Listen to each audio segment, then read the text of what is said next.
കൊടുങ്ങല്ലൂർ മേഖലയിൽ കാലവർഷക്കെടുതി തുടരുന്നു. താഴ്ന്ന പ്രദേശങ്ങളിൽ വെള്ളക്കെട്ട് രൂക്ഷം, മരങ്ങൾ വീണ വീടുകൾ തകർന്നു. എടവിലങ്ങ്, എറിയാട്, ശ്രീനാരായണപുരം എന്നീ പഞ്ചായത്തുകളിൽ തീരപ്രദേശങ്ങളിൽ വെള്ളക്കെട്ട് രൂക്ഷമാണ്. തോടുകളും കുളങ്ങളും നിറഞ്ഞു കവിഞ്ഞ നിലയിലാണ്.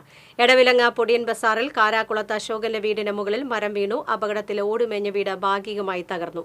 ശ്രീനാരായണപുരം പനങ്ങാട് ഹയർ സെക്കൻഡറി സ്കൂളിന് പടിഞ്ഞാറ് വശത്ത് തോപ്പിൽ ശാന്തിയുടെ വീടിന് മുകളിൽ മരം വീണ് വീട് ഭാഗികമായി തകർന്നു. കോട്ടപ്പുറം കോട്ടയിൽ തേക്കുമരം കടപുഴകി വീണ് വീട് തകർന്നു. കല്ലറയ്ക്കൽ ജോണിയുടെ ഓടുമേഞ്ഞ വീടാണ് തകർന്നത്. ശക്തമായ കാറ്റിൽ അഴീക്കോട് ലൈറ്റ് ഹൌസ് പരിസരത്ത് കപ്ലിക്കൽ ഷാജിയുടെ വീടിന്റെ മേൽക്കൂരയ്ക്ക് കേടുപാട് സംഭവിച്ചു.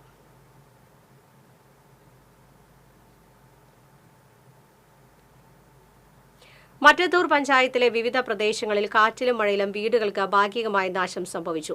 വെള്ളിക്കുളങ്ങര കൊടുങ്ങൽ ചെറിയറപ്പായുടെ വീടിന് മുകളിലേക്കാണ് മരം വീണ് ട്രസ് തകർന്നു. പ്രദേശത്ത് നിരവധി ഫലവൃക്ഷങ്ങൾ ഒടിഞ്ഞു വീണിട്ടുണ്ട്. കോടാലി മോനോടി റോഡിൽ കടമ്പോട് ഭാഗത്ത് സ്വകാര്യ പറമ്പിൽ നിന്നിരുന്ന മരങ്ങൾ റോഡിലേക്ക് ഒടിഞ്ഞു വീണതിനെ തുടർന്ന് 2 മണിക്കൂറോളം ഗതാഗതം തടസ്സപ്പെട്ടു. കടമ്പോട് തൈപ്പറമ്പിൽ വിനുവിന്റെ വീട്ടുമതിൽ മരം വീണ് തകർന്നു.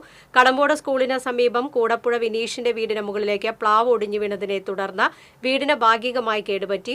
ചെട്ടിച്ചാൽ മാരിയമ്മൻ കോവിൽ റോഡിന് കുറുകെ മരം വീണ് ഗതാഗതം തടസ്സപ്പെട്ടു. KSEB വെള്ളിക്കുളങ്ങര സെക്ഷൻ കീഴിലെ വിവിധ പ്രദേശങ്ങളായി നിരവധി ഇലക്ട്രിക് പോസ്റ്റുകൾ ഒടിഞ്ഞു. ഇതുമൂലം വൈദ്യുതി വിതരണം പരക്കെ തടസ്സപ്പെട്ട നിലയിലാണ്.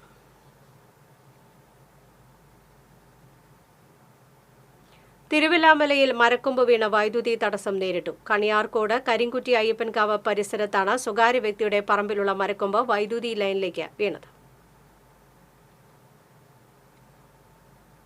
കൊടകര പഞ്ചായത്തിലും കാറ്റിൽ വ്യാപകമായ നാശനഷ്ടം സംഭവിച്ചു.